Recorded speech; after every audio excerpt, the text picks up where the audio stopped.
This episode of To The Last Drop is sponsored by the Listen Audio app, where you can stream all your favorite radio stations. You can catch up on all the latest news and entertainment and dive into captivating podcasts like this one, all in the same app. Download Listen, that's Listen, from the App Store or Google Play. The Listen Audio app, everywhere you are. It's time for To The Last Drop podcast with Liam Delcalm and Brandon Nell.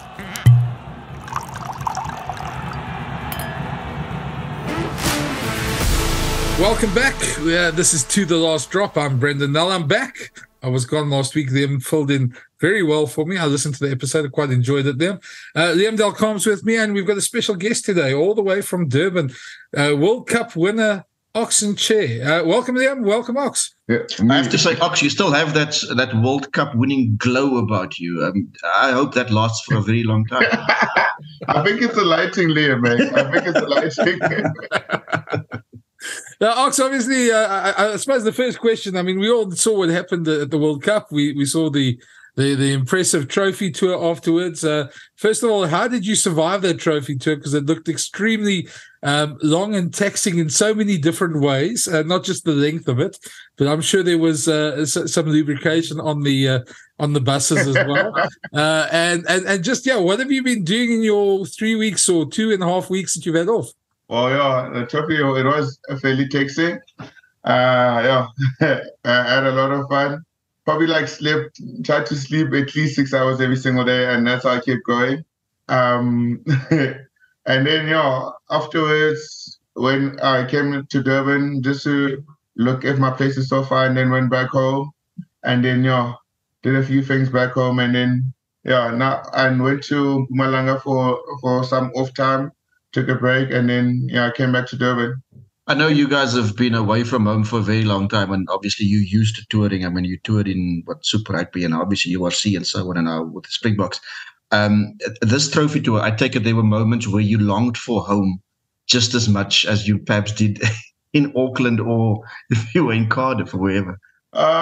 Actually, funny enough, because that's what after we won, we finally get to go home and see family. And then during the trophy tour, you actually you get a moment actually it means a lot more for people of South Africa being on the tour than actually being home. And I think that's when you're you know what, I have one more week in me. I'm just gonna go out. And then as much as I wanted to go home, but I felt like for me it was more important than to be on a bus tour, to see the kids' faces, to see the joy on people's faces. It's just wholesome. Have you felt like your life has changed now that you're a World Cup winner? I mean, Beast was there the last one. You came into the Bok team basically just after that and established yourself. But this last 4-year journey, does it feel like it's anything different? And have you noticed people sort of change towards you now that you're a World Cup winner? Yeah, fairly. I mean, it's weird because I used to, it was I'd walk into a mall and I'd walk out just fine, walk in, get what I need to get, and get out. And now you walk into a mall and you're that's Ox. Then even now, people that you've always been you go to the same shops and then you've been walking past them, beating them. All of a sudden now you have to stop, take pictures and all of that. But it's, I mean, there's been a massive change, and but I'm enjoying it. I can imagine. We saw that video. I'm sure you also saw the Makazole trying to go to Spa and people breaking out in song. You haven't had that happen to you just yet, have you? I did. Actually, I was literally in Bloemfontein, and I went to the garage in the morning. I was driving back to Durban, and I don't know, 3 people noticed me, the workers there, and then all of a sudden they started singing, and I was like, hey, I'm just trying to get out of here. Have things ended up on your plate or on your table as a result of your fame? Really. I mean, Woolworths came through with some cake, and gave me they said I could go to any Woolworths in the country and get myself cake, which is, I mean, fantastic. And as well as Hasa Girl. So as I was saying, anytime I need a steak, I can go there and have a few steaks. So do you have a favorite cake? Do you have a favorite cake? chocolate caramel cake. Ooh. And and then I saw actually recently, I think it was 2 days ago, Woolworths had a collaboration with like Chateau, like the cake company, and they actually like had a similar a different chocolate caramel, but it looks delicious. I think Brendan would enjoy it. Maybe it sounds like there should be one dedicated to you. I'm not I must admit, I don't really have a sweet tooth. I'm more, my problem is more some of the brewery stuff that sort of catches me. But, but yeah, I mean, you become quite famous on social media for your cakes and that. And I mean, as you say, you've got some nice offers there. I was just wondering, Alan Temple Jones is still your guys' fitness guy, isn't he? Has he been? Has your fitness team been handing the cake offers? So unfortunately, TJ left, and I think he's with the Irish Sevens now. But Quinton, Krieger is our new conditioning guy. But you know what? They said as long as the numbers add up on the GPS, I can still maintain my cake life. This is from a man who studied statistics but refuses to count calories. Well, I think that's a good motto to live by. So. Yeah. Now, tell me, Ox, you've got kind of a special place in Springbok fans' hearts. I mean, you've sort of crept your way in there, and I won't say made yourself at home because people kind of have to invite you in. But the point is, you are a much loved character already. That's not something that you cultivated. All this comes naturally. I mean, you're a guy who smiles often and you have a particular relationship with new people that you meet. You take it all in your stride, I take it. Yeah, I mean, growing up, like my mom always taught me, like, people will always forget what you say or what you say to them. And probably like what you even do to them, but like how you make them feel will always like stay in their hearts. And I think that's what I've and from a young age, that's what I've always tried to do, like just leave a certain like positive impact in people's lives. And yeah, I guess it just grew on me and became part of my personality. I'm going to ask a rugby question somewhere around here, I suppose, Liam? and I'll ask it because I know Liam was then. You've probably been asked this somewhere around the last couple of weeks of the World Cup, but the obvious thing that comes to mind straight away when we think about you is obviously the scrumming against England, and that second half performance. Just maybe from your point of view, when you came on, I mean, it was pretty tense at that time. You guys were pretty behind, and just your performance turned the game. You got a lot of compliments, a lot of plaudits for it. Just from your point of view, how did you see those last minutes, and how did it feel when you came onto the field? To be honest, like we were sitting on the bench and then we were watching the game because we could literally like obviously see the guys that were starting doing all the work even though the ball wasn't like really bouncing in our favor, but we could see. And I remember Pollard saying by the time we get on, the forwards would be broken already. And same with Achia and Kwach. It says, but the only thing that we have to do is just be critical in what we do. Like, don't do anything that's out of the natural or force things. Like, do anything that you think, will help the team. And I think it's, I mean, Pollard came on and he did what he does best. Iceman, same with RG, like, standard boys. We just do what we practice in the week. And I think by then the guys that started had already done their job. And for me, I was like, as well, I'm just trying to I'm also gonna try and make a contribution. And then I mean it went well, we all aligned and plan worked, I guess. You've obviously come into a setup that has been successful. Obviously there's been World Cup success, there's been success in the rugby champs and so on against the Lions as well. And obviously the guys play with a certain confidence. They have confidence about them in the way they do their job. Even when they are backs to the wall, they find a way of winning. How does a guy that comes into that environment, how does that rub off? How do you build up that similar confidence to sort of fight your way out of a corner the way the more experienced guys have been able to do? To be honest, you find your way, like you said, like because I mean, what Steven gives to the team is different from what I give to the team. So I can't expect myself to fight out of a corner the way Steven does. So, and it's the same way with every single player. Like you find you like your what keeps you going as a player. Your own self-belief, basically. Exactly. Your reason for even playing rugby. You understand? So, and differs, and you let that take you out of the corner. Because I mean, we like Coach Ross and Coach Rock will always like tell you like they pick warriors, and warriors always like kind of they're selfless and have purpose. So once you find that, and it just becomes easy, you can apply the way like yourself the way that is expected of you, something that is within your nature, and not something that is unnatural to you. You're with Brendan Nell and Liam Delcom on the To The Last Drop podcast. Ox, I mean, that World Cup winners medal must be something special. I know a lot of your teammates wore it on the trophy tour. Have you got a special place for it? And just what does it mean to you to have that?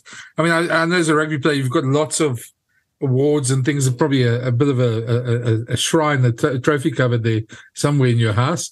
But where does that figure for you, and what does it mean that nobody can take that thing away from you?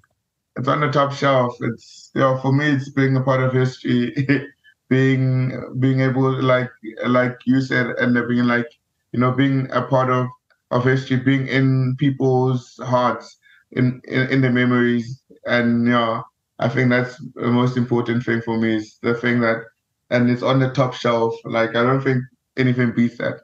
I was going to follow up. You weren't going to be like Sonny Bill Williams and give your medal away to anybody, I think.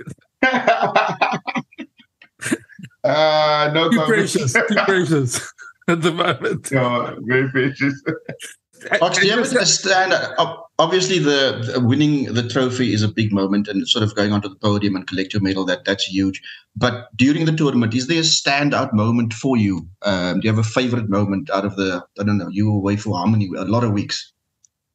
Like from our team in general, would probably be that's probably probably the last moment against the French, where we're defending and Fouch just came in there and ripped the ball out, and just to like I still remember the sound of that stadium vividly. How it just felt like the fans were on the field, and then when Faf got into a tackle and ripped the ball, and it just all went. And it was just us. I could feel all our teammates on the field. I think that moment was like, this is special. It's worth it. It's worth being away from home. Did you feel, or did you sense that the locals' demeanor changed towards you guys in the last 2 weeks?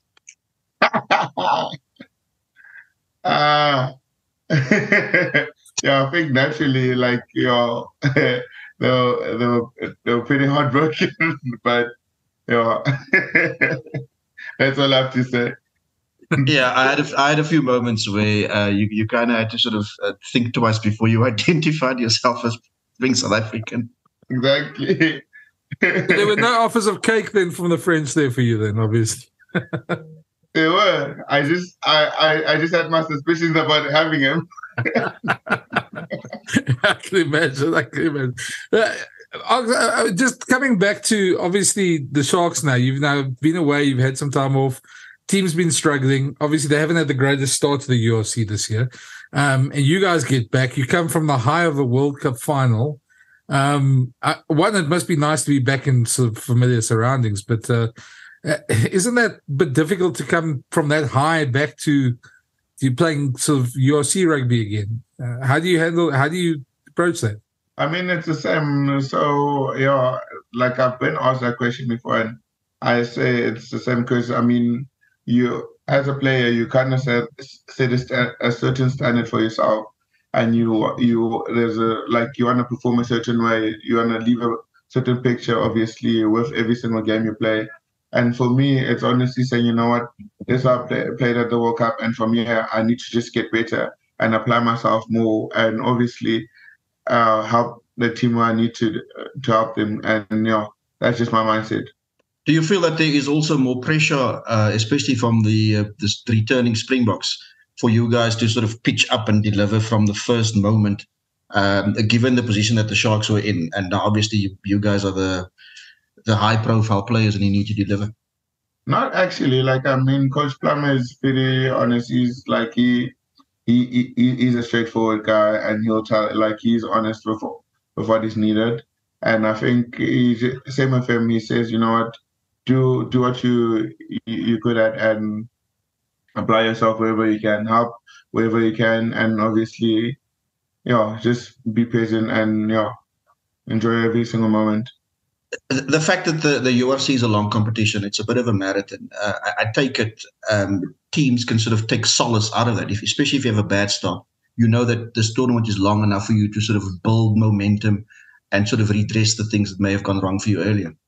Yeah, absolutely. I mean, like, it's not like you can have a bad start, but then you can still like be able to finish and like top of the log. I mean, we've seen that with teams in history, and so I mean, our aim is just from here, how can we get better and how can we improve to make sure that we get like good results every single weekend from here on. When you sit back at the end of the day, what is your what do you sit back to enjoy and relax with, and what pairs better with the cake? I reckon a glass of cognac, preferably Douce. Has a lot of, like, it's smooth, has a lot of flavor, and that's my go-to. What pairs well with cake? Cake stands alone. If you say cognac, do you drink brandy at all? I mean, I am from the Free State. Well, then you have to have obligation. That's that's it. Well, they call it Bucky Baclay juice, eh? What's it? That's the Benoni. But I mean, look, cognac's are obviously a lot more refined, and you drink it very differently to brandy. But some of those rugby players have, like John Smith and them, have launched now brandy. Have you had that one yet?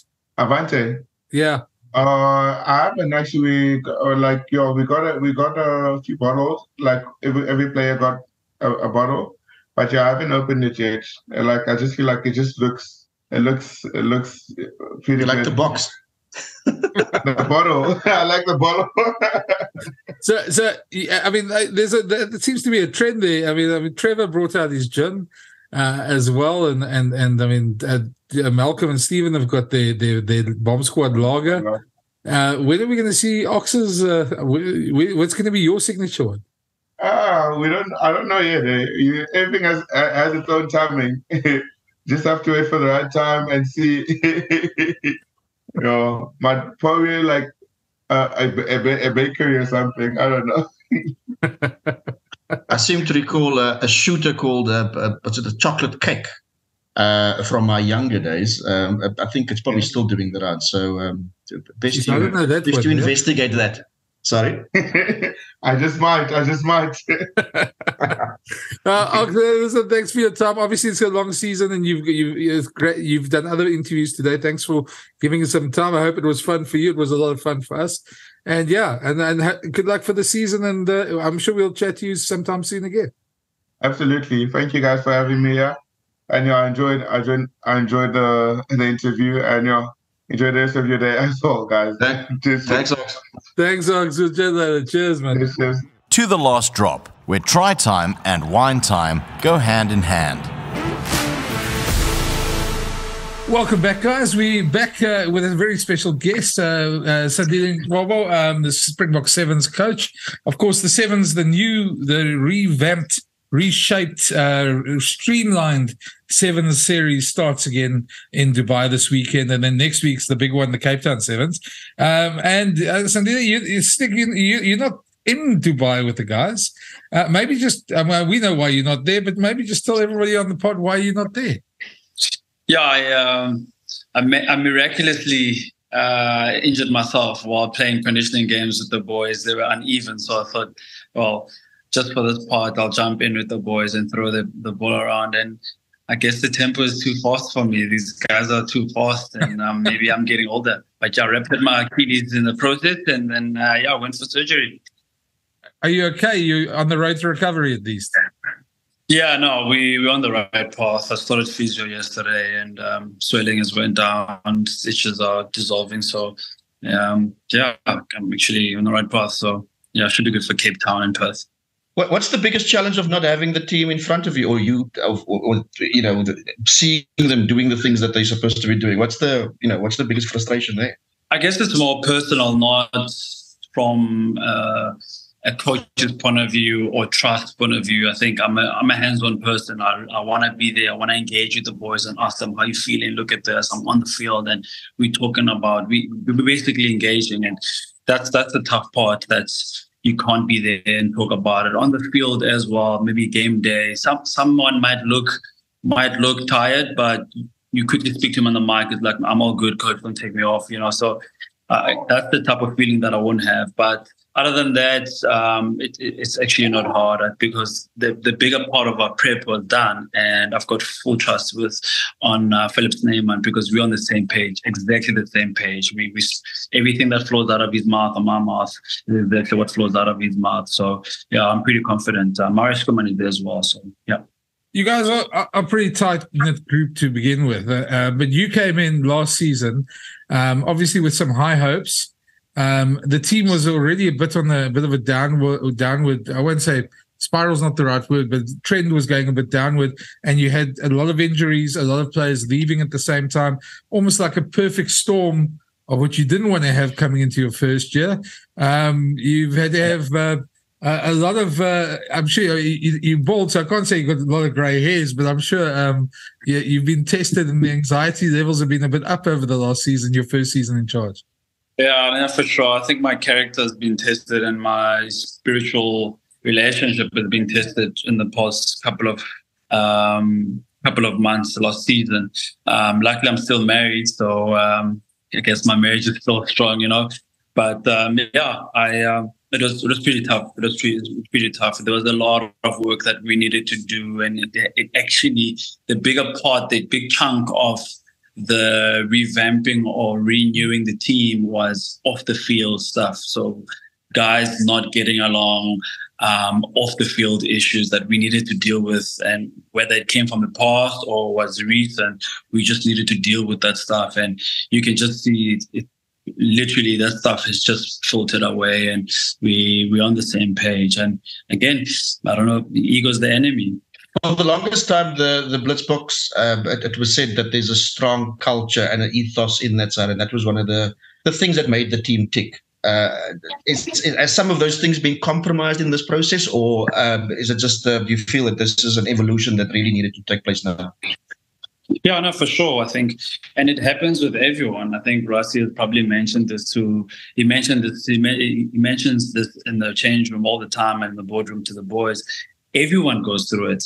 At some point you accomplish a couple of accolades and you get sponsors, and then your uncle and your family are really blowing smoke, and they're really pumping you up, and eventually you start becoming a little bit arrogant and bit bigger than the game. You think, I don't have to do this. No, but it's about me.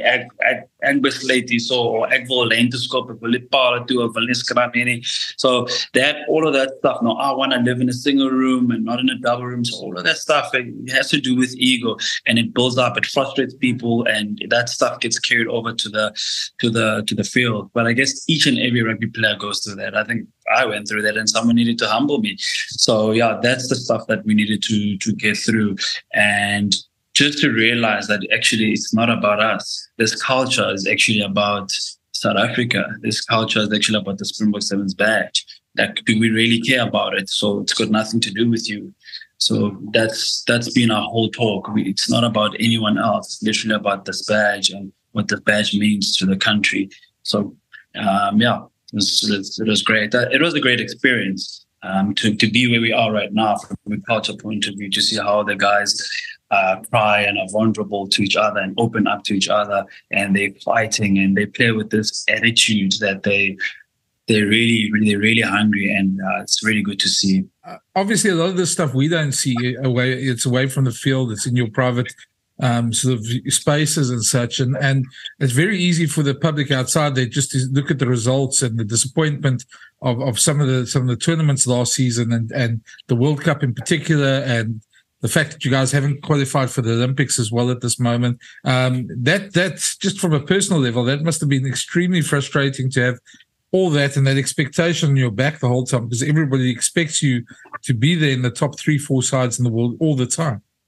Yeah, no, and again, I think that expectation was created by our reputation and our hard work in the previous years. So, and we're not shying away from it. Again, like, we want that type of pressure. Otherwise, don't wear the Springbok jersey, you know. But it was just difficult not getting the results, coming short. And we looked at most of our big games against the top 4 teams, against Argentina, New Zealand, Australia. Halftime, we were 2 points up at a 7-all or 5-all, and we ended up losing the game pretty close. I believe that, and this is what we always preach to the boys, that when 2 teams are equally good and equally conditioned or talented, it's the team with the best culture that is going to come out on top, because you're just willing to fight for each other a little bit more extra. Or he made an error, I'll cover for him. I make an error, then you cover for me. And that's why it looks like it's a smooth working machine where, yes, there were a lot of mistakes, but because we care about each other so much, we cover each other's mistakes, and it looks like a solid defense system. And that's what we missed, because you guys don't get along on the field, or you bring your issues off the field and they're coming to the field. I'm not chasing after the guy. I'm with my fool. You know, little things like that. And I'm not just saying that's the only thing, but we needed to solve a lot of laundry outside of the field and come back to our roots and our culture for us to actually get results or play to our level and standards. Over the last year, how happy are you that over the last year, the things that you've tried to bed down in this squad, how confident are you that it will take root properly in this campaign? I'm pretty confident, just purely based on our prep. And I know we came short in the Olympic qualifiers, but the results are not a true reflection of that game and how we prepped. And we had Australia come through, a couple of months ago, in South Africa and Stellenbosch, and they were here for 2 weeks, and we gave them 5-6. We won 6 out of the 5 out of the 6 games, and they put their full squad, you know. So we're definitely on the right path. And just the things that we spoke about, there's such a mature group now. I mentioned 1 or 2 things, and they just listening to them and how they talk to each other.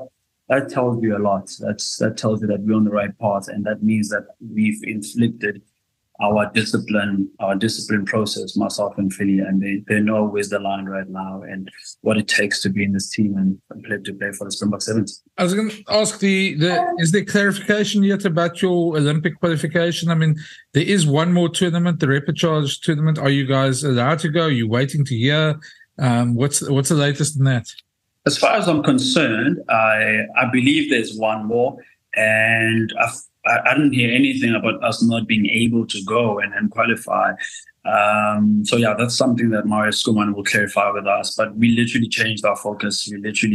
We need to win the circuit. End of story. We focus on Dubai. We're gonna come Cape Town, come blazing there, and we take it from then on. We believe that if we have a good season and we put the right things in place for each and every tournament, come qualifiers, we're about to qualify. And it'll take care of itself, just purely because of the process of each and every tournament that we went through and we try to perfect. If we look too far, we're going to trip over Dubai. If we're looking at Olympics, we're going to trip over Cape Town. We're looking at Perth or Hong Kong, we're going to trip over Perth or Cape Town. You know, so we have to focus on what's in front of us right now. But just from a clarity point of view, I do believe that we can go to another tournament. Whether we can't or any objections, I've never heard of any objections. So yeah, you obviously have a more than a half decent record in Dubai.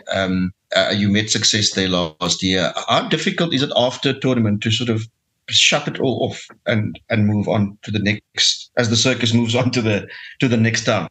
I think for the new boys, it's pretty much difficult there. But I think being a player, I've played there, and being coached by someone that played there, and I'm coaching these boys, and these boys that I played, some of them played in my era as well. So we've got a back to zero process that we implement. It's literally, we say after you win, you're on the rock, you enjoy it as much as you can. The next day, back to zero. And our next session that we do is harder than the game, just because you need to come back and do the things that made you successful in preparation for what you're going to do on the field. As jy daai goed te vergeet, then you're in big trouble. So you need to come back to zero and start all over again. And that is a skill of sevens. You need to come back and do it again. Beat this team, refocus again, enjoy it, high fives. When you get off that field, we don't talk about it again. It's recovery, and we look at the next footage of the next team. We win day one, we don't look at day one again. It's recovery and focus on the next team. So we have a back to zero process that we implement. And it's a little bit tough for when you're new. It was tough for guys like Ricky. It will be tough for probably Q and Katlego. But we make sure that they understand what this means and try as hard as possible to psychologically turn the page around and focus on the next task at hand. My last question to you is, streamlined circuit now. You've lost a couple of tournaments.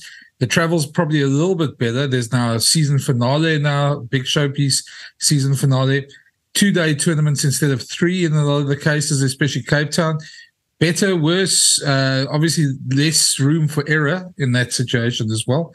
But how does it change your thinking as well in your preparation? Yeah, look, I think from a player welfare point of view and longevity and strategy point of view, it's definitely appealing and I think quite accommodating, because your older players will last a little bit longer, because they've got more rest. It's not a back-to-back, where if you play a back-to-back and you've got a guy that's got a niggle, you're losing that guy. So you kind of forced or strong arms to go with another strategy or another player, which changes things a little bit. But now it's one tournament at a time, and you've got kind of three weeks at home. You're traveling once a month. That should give the boys and change your intentions in terms of let's give it our all. We've got 3 more weeks to rest at home. We've got nothing to lose. You don't have to hold back for another tournament, So yeah, it definitely changes things for us and how we approach it. And I guess your next question would be, how would you approach it? Is we like to approach each and every tournament like it's a one-day tournament, a once-off tournament. So don't look at Cape Town, Dubai. Just look at Dubai and execute Dubai. Execute day one, game one. Yeah. Sandile, thanks so much for your time. Thanks, Spencer. I really appreciate it. Hopefully see you guys soon. We wish you well for the rest of the campaign. And especially the recovery. I think that's we're wishing you more for those physio sessions that are going to be rather tough. So good luck for that. It's not an easy injury to overcome. So good luck. Yeah, no, for sure. Thanks a lot, Brendan. I'll see you in Cape Town. Yeah, cheers, guys. Cheers. Thanks for listening. And a reminder, you can find all the To The Last Drop podcasts on the Brendan Nell YouTube channel, iono.fm, Spotify, Player.fm, Pocket Casts, Google Podcasts, and iTunes, or wherever you find your favorite podcasts.